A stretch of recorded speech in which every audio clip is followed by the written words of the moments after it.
நாங்க என்ன என்ன விஷயம் மட்டும் சொன்னாலுமே யாழ்ப்பாணத்தை தான் சொல்றது.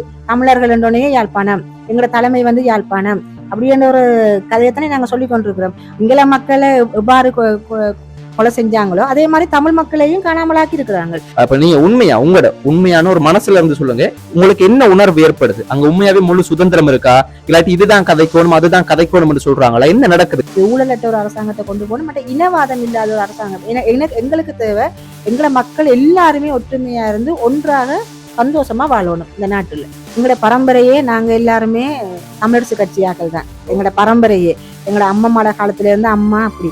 எங்கட அம்மா என்னட்ட கேட்ட கேள்வி, நீ என்ன இந்த முறை இப்படி ஒரு கட்சிக்குள்ள போயிருக்கிறாங்க? பௌத்தத்தை இன்னும் மக்கள் மத்தியில வந்து பரப்பி ஏகப்பட்ட பிரச்சனைகள் எல்லாமே வந்து தமிழர்களை ஒதுக்கிட்டாங்கண்டா, இது போல சந்தேகம் இருக்கு தானே. இப்ப நீங்க பார்க்கும்போது நீங்க வந்து அவங்களோட கதைக்கும் போது போகும்போது கூட ஒரு சின்ன சந்தேகம் இருந்திருக்கலாம். சில நேரத்துக்கு நடந்தா என்ன செய்யறது? மக்கள் உங்களை முதல் நம்பணும். நீங்க ஒரு தெளிவான சிந்தனையோட இருக்கணும். நாங்க மக்களுக்கு காசை கொடுத்து கொடுத்து கொடுத்து கொடுத்து மக்களை இன்னும் நாங்க அடிமையாக்கித்தான் வரோம். உதாரணத்துக்கு பார்த்தா நான் தான் உழைச்சி நான் தான் வாழணும். அப்ப நான் இப்போ ஒரு 5 நாளைக்கு ஒரு 10,000 ரூபாய் காசை கொடுப்பேன். ஆனா அது அவங்களுக்கு நிரந்தர தீர்வு இல்லையே. அதுக்கு நிரந்தர தீர்வு இருக்குது. எங்களுக்கு தெரிஞ்சு நாங்க வீதியையும் காணையும் தான் போட்டுக்கொண்டோம். அபிவிருத்தியை தான் அவங்க வீதி காண தான் செஞ்சு. அதை தாண்டியும் அவ்வளவோ விஷயங்கள் பிரதேச சபைக்குள்ள இருக்குது. இப்ப அதெல்லாம் இப்ப உண்மையிலேயே ஒரு பெண் வந்து ஒரு பெண்ணிட்ட தான் அவட விஷயங்களை சொல்லுவா, இப்படி ஒரு பிரச்சனை இருக்கு செய்யுங்க என்று சொல்லு. பெண்களுக்கு நிறைய வாழ்வாதார உதவிகளை செய்யலாம். இப்ப நீங்க எடுத்துக்கொண்டீங்கன்னா எங்களோட கோழி பிரதேச சபை வந்து ஒரு உல்லாச காசு வர ஒரு பிரதேச சபை. நிறைய ஹோட்டல்ஸ் எல்லாம் இங்க இருக்குது. எல்லாரோட எதிர்பார்ப்பும் என்னண்டா, அவங்களோட மொழியில அவங்களோட கலாச்சாரம் அவங்களோட உரிமையோட இந்த மண்ணுல இந்த தேசத்துல சந்தோஷமா மகிழ்ச்சியா வாழணும். இன்றைக்கு எங்கட கலாச்சாரம் எங்கட பண்பாடு எங்கட உரிமை எங்கட தேசமா இருந்தாலும் சரி நாடா இருந்தாலும் சரி, காணாமலாக்கப்பட்டவங்களோ அரசியல் கைதிகளோ, யாழ்ப்பாணத்துல உள்ள அந்த போலீஸ் நிலையத்தில் உள்ள போலீஸ் அதிகாரி அப்படி செஞ்சிருக்கலாம். அது சில வேளை எங்களோட ஜனாதிபதிக்கு தெரியாமையும் இருந்திருக்கலாம். அதனாலதான் இப்ப எங்களோட ஜனாதிபதி நீங்க பாத்தீங்கன்னு சொன்னா போலீஸ் மா அதிபரை கூட அவர் சிறையில பிடிச்சு போட்டவர். சொந்தங்களுக்கு வணக்கம். ஒன்றும் யோசிக்காதீங்க, எல்லாம் விழலாம். இந்த அக்கா பாத்தீங்கன்னா ஒரு வேட்பாளர். சில பொதுவான சில விஷயங்களை நம்ம கதைப்போம், என்ன சொல்றாங்கன்னு பாப்போம். அக்கா வணக்கம். வணக்கம். எப்படி இருக்கீங்க? நல்லா இருக்கு. வாழ்க்கையெல்லாம் எப்படி போகுது? நல்லா போகுது. இப்ப உங்களோட பெயர் என்ன, நீங்க என்ன செய்யறீங்க, நீங்க யார்? என்னுடைய பேரு சிசோகுமார் விஜிதா. நான் ஒரு சமாதான நீதவானா இருக்கிறேன். இந்த முறை புளியங்குள வட்டாரத்துல தேசிய மக்கள் சக்தியில ஒரு வேட்பாளரா பெண் வேட்பாளரா கேட்கிறேன். ஏன் நீங்க மஹிந்தோட கட்சி இருக்கு, சஜிதா உங்களோட கட்சி இருக்குது, அதே மாதிரி தமிழ் கட்சிகள் எத்தனையோ கட்சிகள் இருக்கு, ஏன் நீங்க தேசிய மக்கள் சக்தியோட சேர்ந்திருக்கீங்க? தேசிய மக்கள் சக்தியோட சேர்ந்ததுக்கு நிறைய காரணம் இருக்குது. அதுல ஒன்று வந்து எங்களோட தோழர், அதான் எங்களோட ஜனாதிபதி அனுரகுமார திசாநாயக்க அவர்கள் இன மத வேதம் இல்லாமல், இலங்கை என்றது ஒரு நாடு, அதுல இருக்கிற மக்கள் எல்லாரும் ஒரே இனத்தவர்கள் என்ற ஒரு அடிப்படையில அவர் நாட்டை கொண்டு போறார். அதோட வந்து இந்த முறை எலெக்ஷனுக்கு வந்து பெண்களுக்குரிய முன்னுரிமைகளை அவங்க நிறைய கொடுத்துருக்குறாங்க. என்ன கொடுத்துருக்குறாங்க? இன மத பேதம் இல்லைன்னு சொல்றீங்க தானே, செயற்பாடுகள் என்ன செஞ்சிருக்கீங்க? இப்ப நீங்க செயற்பாடுன்னு சொல்லக்குள்ள இப்ப பாருங்களேன், இப்ப முதலெல்லாம் ஒரே இப்ப எங்களோட தமிழ் கட்சிகளே நீங்க எடுத்துக்கொள்ளுங்களேன். இப்ப எங்களோட தமிழ் கட்சிகளே எத்தனை கட்சியா பிரிஞ்சு கேட்கிறாங்க, எத்தனையோ கட்சிகள் பிரிஞ்சு கேட்டுக்கொண்டிருக்கிறாங்க. அதோட வந்து இப்ப நீங்க எங்களை யாழ்ப்பாணத்தை எடுத்துக்கொண்டீங்கன்னா, யாழ்ப்பாணம் பூர்வீகமா வந்து தமிழர் கட்சி தான். ஆனா இந்த முறை யாழ்ப்பாணம் யாரை நாங்க தேர்ந்தெடுத்திருக்கிறாங்க? தேசிய மக்கள் சக்தியை தான் தேர்ந்தெடுத்திருக்கிறாங்க. இப்ப நாங்க என்ன விஷயம் மட்டும் சொன்னாலுமே யாழ்ப்பாணத்தை தான் சொல்றது. தமிழர்கள் என்றோடனே யாழ்ப்பாணம், எங்களோட தலைமை வந்து யாழ்ப்பாணம் அப்படின்ற ஒரு கதையத்தானே நாங்க சொல்லி கொண்டிருக்கிறோம். அவங்களே இந்த முறை மாற்றம் ஒன்று வரணும் என்றதுக்காகத்தான் இந்த வழியை பின்பற்றிருக்கிறாங்க. நாங்களும் இந்த முறை திருவோணமலையிலையும் ஒரு ஊழலற்ற ஒரு பிரதேச சபையை உருவாக்கணும் என்று சொல்லிதான் தேசிய மக்கள் சக்தியில இணைஞ்சிருக்கிறோம். கசிப்பு விற்கிறாங்களான்னு கேட்டா கட்டாயம் விற்கிறான், கஞ்சா விற்கிறாங்களான்னு கேட்டா கட்டாயம் விற்கிறான். போதைப் பொருள் எல்லாமே பாத்தீங்கன்னா அப்பா சாமி பெரிய மயக்கம் வர்ற மாதிரி இருக்குது. ஆனா எல்லாம் கதைக்கிறாங்க. ஆனா அவங்களோட வீட்டுக்கு முன்னுக்கே நடந்தா கூட சத்தம் இல்லாம இருக்கிறாங்க. ஆனா பொதுவா கதைக்கும் போது கதைக்கிறாங்க, செயற்பாடுகள் எதுவுமே இல்லை. அப்ப இதே மாதிரிதான் நீங்களம்மா, இல்லாட்டி இதெல்லாம் பார்க்கும்போது என்ன நீங்களாம் என்ன நினைக்கிறீங்க? இல்ல, நான் அப்படிப்பட்ட ஒரு பெண் அல்ல. என்னன்னு கேட்டா, நான் 20 வருஷ காலமா பெண்கள் சிறுவர் சம்பந்தமா தான் வேலை செஞ்சு கொண்டிருக்கிறேன். அந்த வகையில வந்து எந்த கண்முன்னுக்கு ஏதாவது ஒரு பிரச்சனை நடந்தா நான் உடனடியாவே போலீஸுக்கு அறிவிக்கிறேன், அவங்களை கூப்பிடுறேன், அந்த உரியாக்களோட நாங்க கதைக்கிறோம். உதாரணமா எங்களை கிராமத்துல எல்லாம் முதல்ல இப்படி எவ்வளவோ இருந்த இந்த போதை வசதி எல்லாம் இப்ப நிறைய ஒழிச்சிருக்கிறாங்க.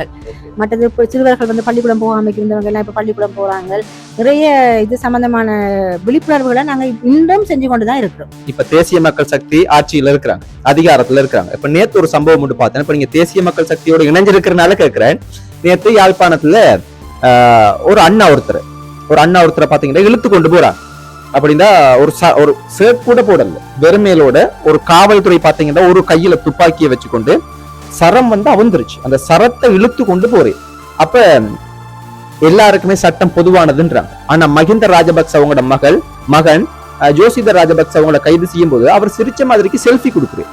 அப்ப ரெண்டுக்குமே பெரிய ஒரு வித்தியாசம் ஒன்று இருக்கு. இப்ப மக்கள் மத்தியில ஒரு சந்தேகம் கொண்டு வருது என்னன்னா, என்ன இது இவங்க கதைக்கிறாங்க, ஆனா இப்ப அவங்களோட ஆட்சி இருக்கும்போது கூட வந்து காவல்துறை இப்படித்தானே செய்யறாங்க. அது ஒரு உணர்வு பூர்வமா ஒரு கோபத்தை ஏற்படுத்தி. நீங்க சொல்ற விஷயம் அது உண்மையா இருக்கலாம். ஆனா இருந்தாலும் எங்களோட தலைவர் வந்து இருக்கிற இடம் வேற, தலைமத்துவம்ன்றது வேற. தலைமத்துவத்துக்கு கீழே இருக்கிறவங்க வந்து சரியா நடக்கணும். இப்ப நீங்க சொல்ற மாதிரி யாழ்ப்பாணத்துல உள்ள அந்த போலீஸ் நிலையத்தில் உள்ள போலீஸ் அதிகாரி அப்படி செஞ்சிருக்கலாம். அது சில வேளை எங்களை ஜனாதிபதிக்கு தெரியாமையும் இருந்திருக்கலாம். அதனாலதான் இப்ப எங்களை ஜனாதிபதி நீங்க பாத்தீங்கன்னு சொன்னா போலீஸ் மா அதிபரை கூட அவர் சிறையில பிடிச்சு போட்டவர். ஆனா இப்படி ஒரு சம்பவம் வந்து அவருக்கு கட்டாயம் தெரிஞ்சிருந்தா அவர் அதுக்குரிய நடவடிக்கையை கட்டாயம் எடுப்பேன்னு நாங்க நம்புறோம். நீங்க போகும்போது அவங்களோட செயற்படும் போதெல்லாம் வந்து அப்ப நீங்க உங்களோட உண்மையான ஒரு மனசுல இருந்து சொல்லுங்க, உங்களுக்கு என்ன உணர்வு ஏற்படுது? அங்க உண்மையாவே முழு சுதந்திரம் இருக்கா, இல்லாட்டி இதுதான் கதைக்கணும் அதுதான் கதைக்கணும்னு சொல்றாங்களா? என்ன நடக்குது கட்சி உள்ளுக்குள்ள? இல்ல உண்மையிலேயே இப்ப நாங்க ஒரு வேட்பாளரா கேட்கிறோம், ஒரு பெண் வேட்பாளரா நான் கேட்கிறேன். எங்களோட இணைஞ்சிருக்கிறவங்க எல்லாருமே இனவாதமே இல்ல. அதுல இப்ப நீங்க உதாரணமா சொல்ல போனா ஒரு வட்டாரத்துல நாங்க இறங்கி வேலை செய்யக்குள்ள ஏற்கனவே உள்ள கட்சிக்காராக்கள் எல்லாம் காசு கொடுத்துதான் நாக்களை கொண்டு போறாங்க வேலைக்கு. இப்ப அது வந்து நாங்க அது குறையா சொல்ல இயலாது. அதனால அவங்களோட வேலைக்கு போறவங்களோட வருமானம் பெண்களுக்கு நாங்க காசு தரோம். நாங்க கூட அப்படித்தான் செஞ்சிருக்கிறோம். முதல் நாங்க செஞ்சுதான் இருக்கிறோம். பெண்களை வேலைக்கு அனுப்புறோம், அவங்களுக்கு 2000 ரூபாயும் சாப்பாடும் தாரம்னு சொல்லிதான் கூட்டிக் கொண்டு போறாங்க. ஆனா எங்கட கட்சியில ஒரு கொள்கை இருக்குது, எங்கட கட்சியோட சேர்ந்து வார ஒருத்தருக்குமே நாங்க காசு கொடுக்கறது இல்லை. சாப்பாடு வண்டி கொடுக்கலாம், மற்றது நாங்க எங்களை சொந்த காசுலதான் இவ்வளத்தையும் செய்யறோம். எங்களுக்கு கட்சி காசு தரையில்லை, ஒரு ரூபா காசும் எங்களுக்கு கட்சி தரையில்லை. அவங்க சொல்றாங்களே என்னன்னா, மக்கள் உங்களை முதல் நம்பணும், நீங்க ஒரு தெளிவான சிந்தனையோட இருக்கணும். நாங்க மக்களுக்கு காசை கொடுத்து கொடுத்து கொடுத்து கொடுத்து மக்களை இன்னும் நாங்க அடிமையாக்கித்தான் வரோம். உதாரணத்துக்கு பார்த்தா நான் தான் உழைச்சி நான் தான் வாழணும். அப்ப நான் இப்போ ஒரு 5 நாளைக்கு ஒரு 10,000 ரூபாய் காசை கொடுப்பேன். ஆனா அது அவங்களுக்கு நிரந்தர தீர்வு இல்லையே. அதுக்கு நிரந்தர தீர்வு இருக்குது. இப்ப நாங்க உதாரணத்துக்கு இப்ப நீங்க பாத்தீங்கன்னா எங்களோட ஜனாதிபதி பெண்களுக்கு எவ்வளவோ காசுகள் இந்த மாதிரி ஒதுக்கி இருக்கிறாங்க. அந்த வகையில நாங்க இப்ப எங்களை மாதிரி வேட்பாளர்கள் எல்லாம் பிரதேச சபைக்குள்ள போனா நாங்க பெண்களுக்கு நிறைய வாழ்வாதார உதவிகளை செய்யலாம். இப்ப நீங்க எடுத்துக்கொண்டீங்கன்னா எங்களோட போலி பிரதேச சபை வந்து ஒரு உல்லாச காசு வர ஒரு பிரதேச சபை, நிறைய ஹோட்டல்ஸ் எல்லாம் இங்க இருக்குது. அப்படி பார்க்கக்குள்ள நிறைய காசு வர ஒரு பிரதேச சபை.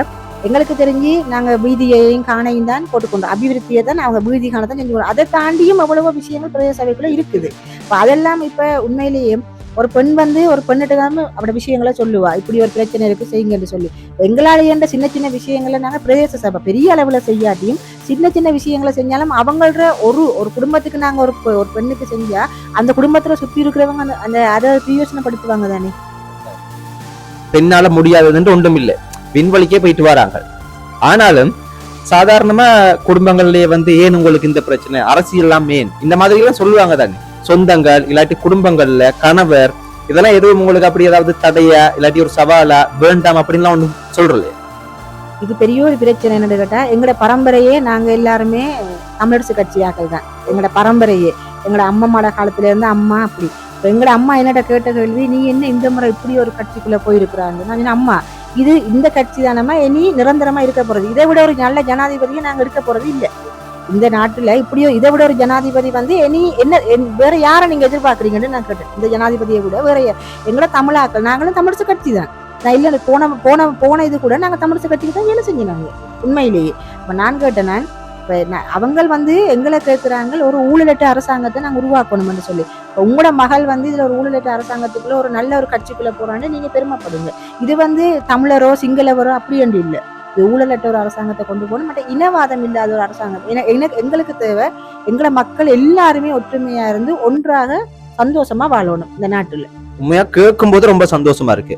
எல்லாரும் எதிர்பார்ப்பும் என்னண்டா, அவங்க அவங்களோட மொழியில அவங்களோட கலாச்சாரம் அவங்களோட உரிமையோட இந்த மண்ணுல இந்த தேசத்துல சந்தோஷமா மகிழ்ச்சியா வாழணும். ஆனா தேசிய மக்கள் சக்தி அதாவது பாத்தீங்கன்னா JVP எல்லாம் சொல்றாங்க. இப்ப இந்த மாதிரி நிறைய சந்தேகங்கள் நிறைய சமூக வலைத்தளத்திலேயே எக்கச்சக்கமான விஷயங்கள் பார்க்கக்கூடிய வகையில இருக்கு. அப்ப மக்களுக்கும் ஒரு சந்தேகம் ஒன்று இருக்கு, ஒருவேளை இவங்க நில ஆக்கிரமிப்பு இல்லாட்டி பௌத்தத்தை இன்னும் மக்கள் மத்தியில பரப்பி ஏகப்பட்ட பிரச்சனைகள் எல்லாமே தமிழர்களை ஒதுக்கிட்டாங்கண்டா இது போல சந்தேகம் இருக்கு தானே. இப்ப நீங்க பார்க்கும்போது நீங்க அவங்களோட கதைக்கும் போது போகும்போது கூட ஒரு சின்ன சந்தேகம் இருந்திருக்கலாம். சில நேரத்துக்கு இதெல்லாம் எதிர்காலத்துல நடந்தா என்ன செய்யறது, நடக்குமா? அப்ப உங்களுக்கு எல்லாம் இந்த மாதிரி சந்தேகம் இல்லையா? என்ன யோசிக்கிறீங்க இதை பத்தி? கடைசி வரைக்கும் எங்களோட ஜனாதிபதி அப்படி இனி ஒரு இதை நடக்க விட மாட்டேன்னு நாங்க நம்புறோம்.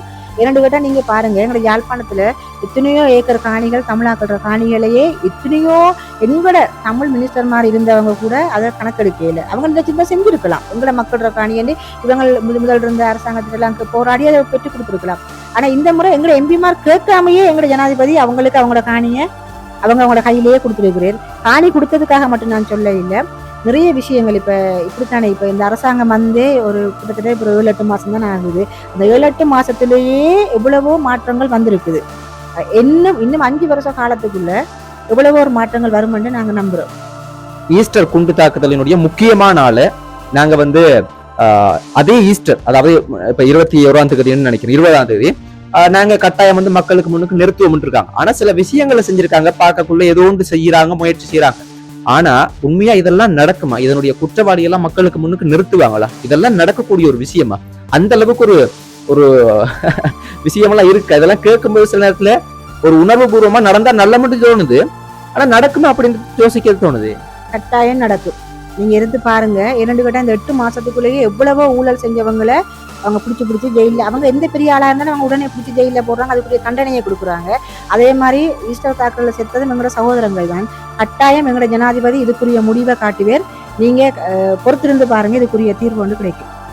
உங்களோட சொந்தங்கள் எங்களோட சொந்தங்கள் இன்றைக்கு அரசியல் கைதிகள் அப்படின்ட்டு ஒரு சொல்ல முடியாத ஒரு துன்பத்துல இருக்கிறார். ஜனாதிபதியே ஒரு வாக்குறுதி கொடுத்திருந்தேன், நான் அதிகாரத்துக்கு வந்தா கட்டாயம் விடுதலை செய்வேன். அதே மாதிரிக்கு அம்மாமார் அப்பாமார் எங்கட பிள்ளைகளை காணல அப்படின்ட்டு யார்கிட்ட கொடுத்தாங்க? ராணுவத்திட்ட, காவல்துறையிட்டு. ஆனா இன்றைக்கு வரைக்கும் போராடி நீங்க பார்க்கலாம். இன்றைக்கு கூட இப்ப கூட போனா வவுனியா நீதிமன்றத்துக்கு முன்னுக்கு வயசு போன அம்மாமார்கள் வருஷ கணக்கா சாப்பிடாம உண்ணாவிரதம் எல்லாம் இருந்து செத்து போறாங்க. இன்றைக்கு கூட யாரும் இறந்து போயிருக்கலாம். அப்ப இது சம்பந்தப்பட்ட உணர்வு உங்களுக்கு இருக்கா? எங்கட ஜனாதிபதியே பகிரங்கமா சொல்றது தானே, சிங்கள மக்களை எவ்வாறு கொலை செஞ்சாங்களோ அதே மாதிரி தமிழ் மக்களையும் காணாமலாக்கி இருக்கிறாங்க. அதுக்குரிய நடவடிக்கையை அவரை கட்டாயம் எடுக்கிறேன்னு சொல்லியிருக்கிறாரு. இப்ப நீங்க எல்லாம் பாக்குறீங்க தானே, எல்லாம் டிவி பாக்குறீங்க, ரேடியோ கேட்குறீங்க, அதுல கட்டாயம் அவர் சொல்லியிருக்கிறேன், தமிழ் மக்களுக்கு காணாமலாக்கப்பட்டவங்களுக்கு நான் ஒரு முடிவு கட்டாயம் எடுத்து தரேன்னு சொல்லியிருக்கிறேன். இது சம்பந்தமா நாங்க காணாமலாக்கப்பட்ட கூட நிறைய போராட்டங்களை கலந்து கொண்டிருக்கிறோம், அவங்களோட சேர்ந்து நாங்க இப்ப பயணித்து கொண்டிருக்கிறோம். ஆனா கட்டாயம் என்னால இயன்றதை காணாமலாக்கப்பட்ட ஆக்களுக்கு நானும் என்னுடைய உதவிகளை செய்வேன். எங்களோட பெண்கள் சிறுவர்களுக்கு முக்கியமா இந்த போதை வஸ்தை ஒழிச்சு இந்த ஒவ்வொரு கிராமமும், எனக்கு எந்த கிராமம் முக்கியம் என்ற மாதிரி ஒவ்வொரு கிராமத்திலையுமே இந்த போதை வஸ்துகளை ஒழிக்கணும். ஏன்னா எங்களோட சிறுவர்கள் நிறைய பேர் பள்ளிக்கூடம் போகாம இருக்கிறாங்க, நிறைய பிரச்சனைகளை சந்திக்கிறாங்க. பாருங்க, சில வயசுல சின்ன பிள்ளைகளெல்லாம் இப்ப வேலைக்கு போறாங்க. அந்த வேலைக்கு போற காசை கொண்டு தான் அவங்க குடிக்கிறாங்க, அப்படியெல்லாம் செய்யறாங்க. அவங்கள உண்மையாவே கட்டாய கல்வி என்று சொல்லி பள்ளிக்கூடத்துக்கு அனுப்பணும், கட்டாயம் அனுப்பணும். இதெல்லாம் நிறைய திட்டங்கள் நாங்க வச்சிருக்கிறோம், நாங்க செஞ்சு கொண்டும் இருக்கிறோம். வெற்றி பெற்றால் கூடரா செய்யலாம், இல்லையா தொடர்ந்து இந்த பணி தொடர்ந்து கொண்டே இருக்கு.